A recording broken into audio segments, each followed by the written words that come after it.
What's up, guys? It's Matt with BleepinJeep.com. Today I am in the middle of tearing apart this Jeep. I've got the dash torn apart, and while I'm here I've had a lot of questions in the past on if you can fit a older Cherokee steering wheel onto a newer Cherokee. The answer is I don't know. I know it's not going to just bolt right up. This is a Chrysler column, Chrysler steering wheel, and it's got airbag in here. So what I've told people in the past is that it's not really going to look good because of the square column and the round, smaller part of the steering wheel. You'll probably be able to see the square column behind it, but I want to give it a shot and see if I can make it happen anyway. This is from my crawler. I'm trying to keep a few components of my crawler, my old crawler, in this new Jeep that I'm building. So I think the steering wheel would be a cool feature to have. I don't know if it'll work or not, so this will be a learning experience for both of us. So let's get started. The first thing we're going to do, it's an 8mm socket, and there are two bolts on the back of here. Now this is an airbag, so make sure you disconnect the battery first before you start messing with this. Now one of the things I'm not sure about is the computer going to sense that there's an airbag missing, in which case I won't be able to start the car. I'm not sure on that yet, so if this doesn't turn out, well, if it doesn't turn out I just won't upload it, so I guess you wouldn't know either way. Alright, let me unscrew this one and I'll get back to you.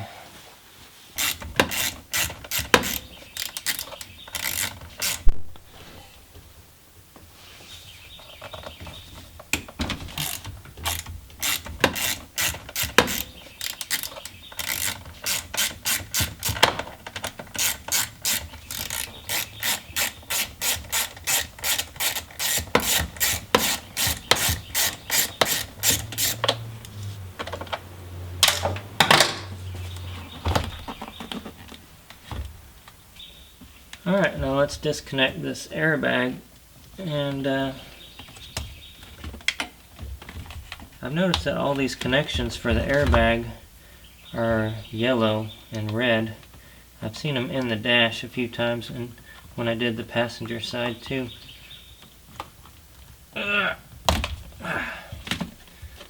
There we go. Okay, let's see, there's two more screws here on the back, which I thought they were Torx, but they're actually 5-star instead of a Torx, which is 6. So I don't know if I need to remove those or not, but I think I should be able to pull the steering wheel now without having to remove that. That just holds the plastic onto the back of the steering wheel, it looks like. So let's undo this bolt and then we'll see if we can pull that steering wheel out. Okay, so this is 13/16 it looks like, but right away I'm seeing a problem, and that is this is aluminum, it's not steel. My plan was to cut this center section out and weld it to here in case those the threads didn't fit. So now what do? Hopefully it'll just push on there, but I really doubt it will, but let's find out.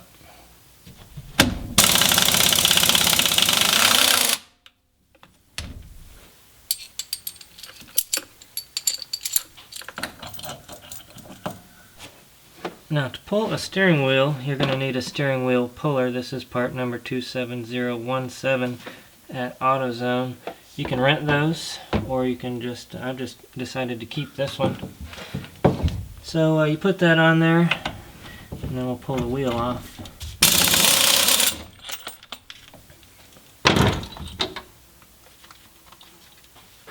First off, let's see if this will even fit on there.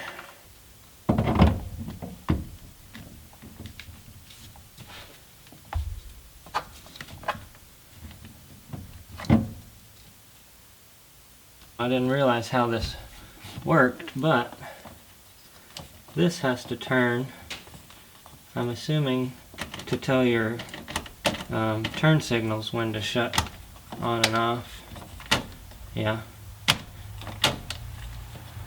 So, if you want to keep this on the street, we're going to have to figure out how to get that functioning with the new steering wheel, and also we're going to have to figure out how to get these splines to work. Now,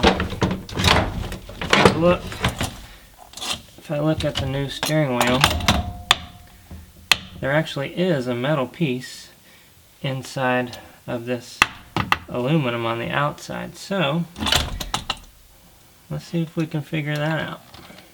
Alright, so another thing that I'm noticing is that this steering wheel comes a lot further out so that you can get your hands in here without hitting these. So, you know, this one sits a lot farther back. You'd actually hit your fingers on there, and that actually works in our favor, because if we're going to take this, cut it out, and weld it onto there, it's actually going to stick out further, so maybe that'll help us. But what we need to do now, I think, is I'm going to cut this out here. This is the section that we need, and we need to keep part of that back section. This piece right here is what centers everything. So, or I guess it's not this piece, but it's this section right here fits in there. So we need to keep that. So let's go and cut this off. We'll see if we can make it work.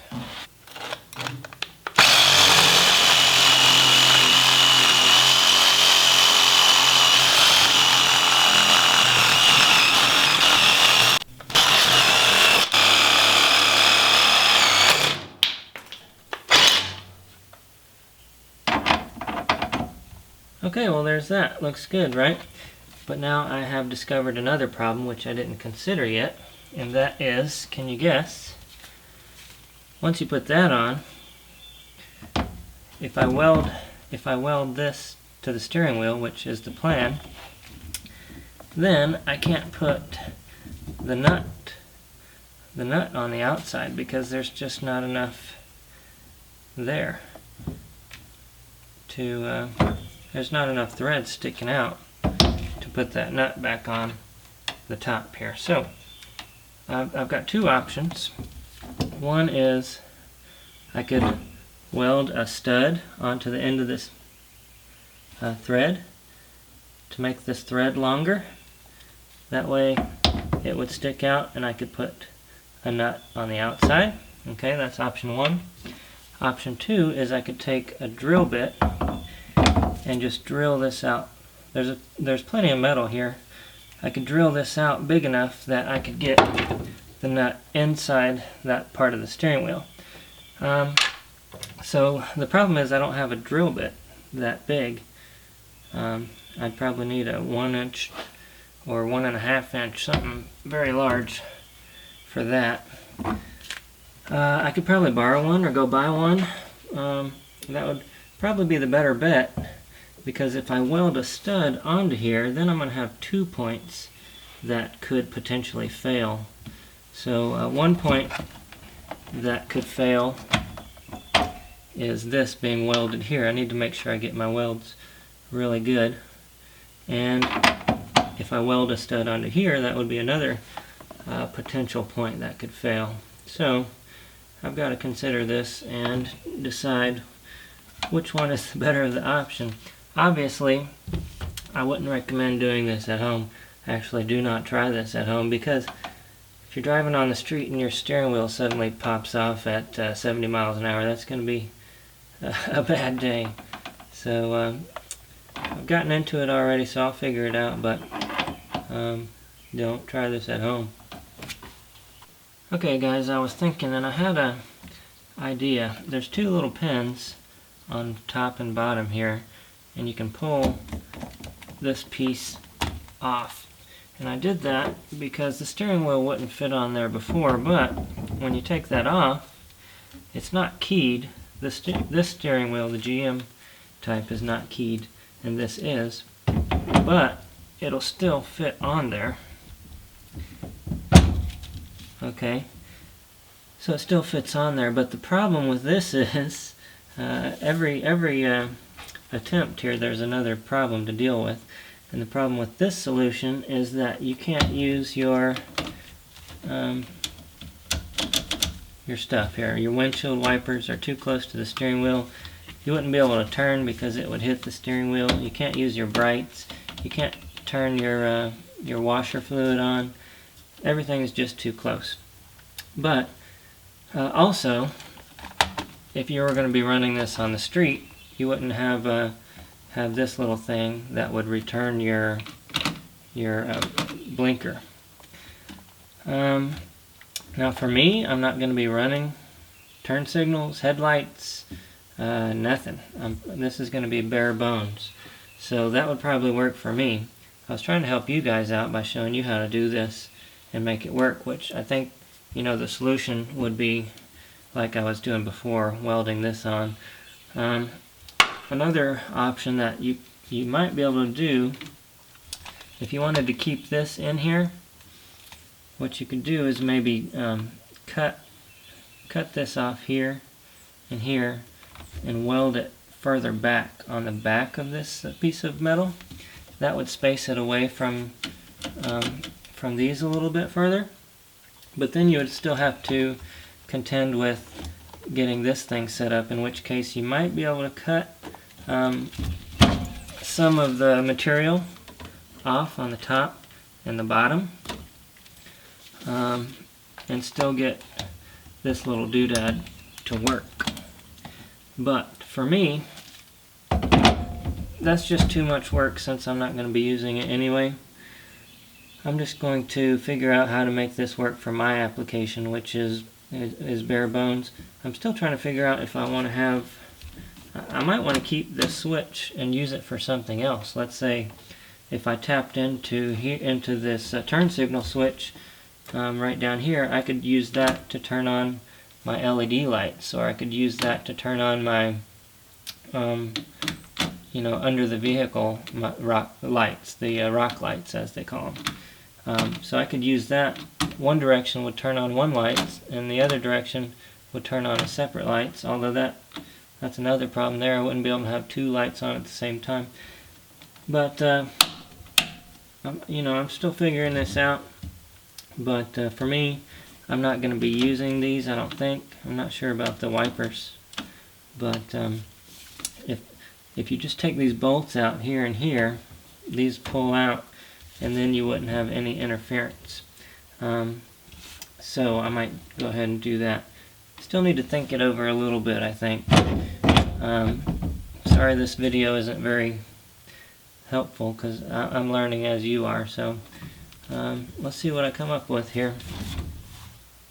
Alright, I guess I need to see if this thing will still start without the airbag. The battery's kind of low, so let's see.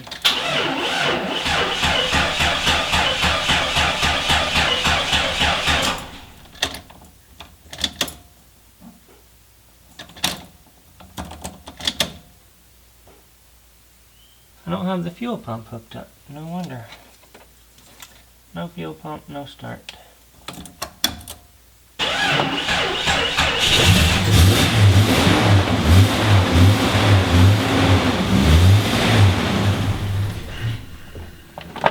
Well, it runs.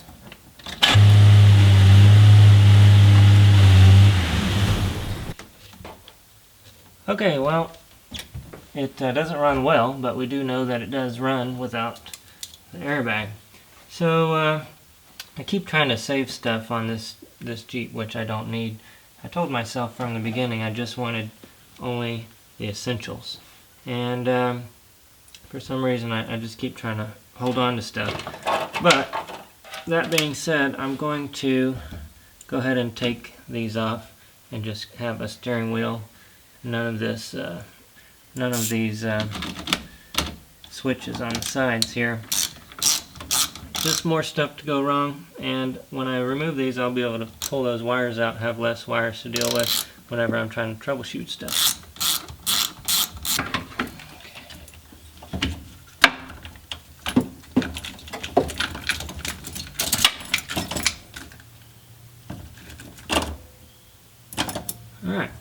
So now all I've got is a key switch. If I can, I'll get rid of that too, but for now I'm going to leave that there. And let's put this back together.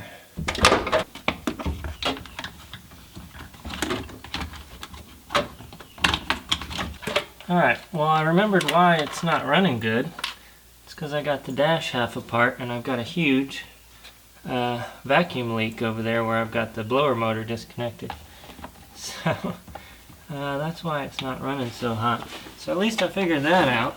Now let's see, let's put this back together and see what it looks like.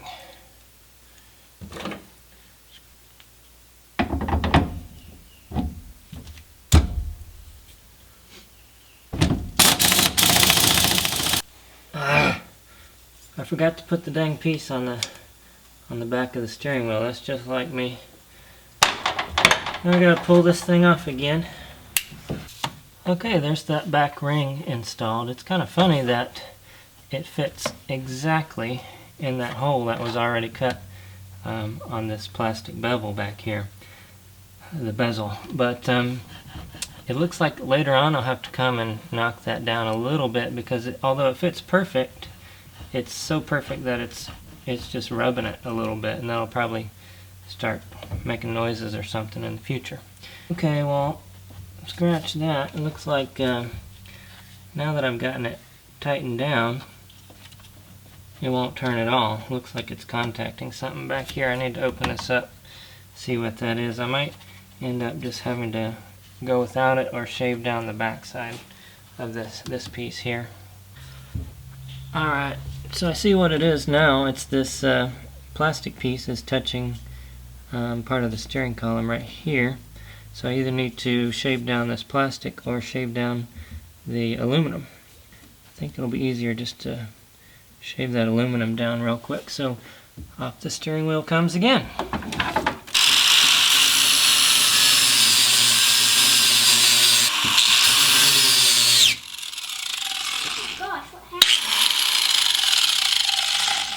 What was that?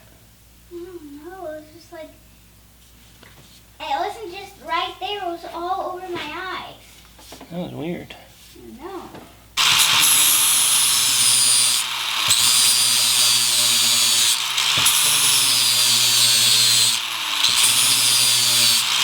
Alright, so I ended up shaving the aluminum as you saw, and then I also shaved the back of this piece, this plastic piece right here, just to basically so that you wouldn't see a tiny little 1/4 inch gap.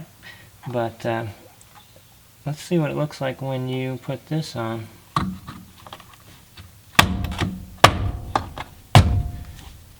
There we go. That's the finished product.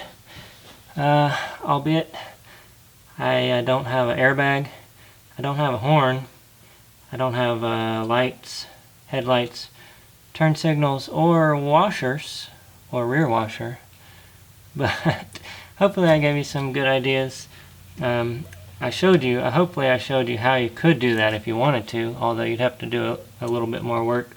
There wasn't a lot of work involved here doing what I did, but I think most of the work was trying to figure out, other options and possibilities that you could have done. But that's gonna work great for my crawler, since I don't need hazard lights and turn signals and all that stuff. So that's it, guys. I hope you enjoyed it. Hit subscribe and we'll see you next time.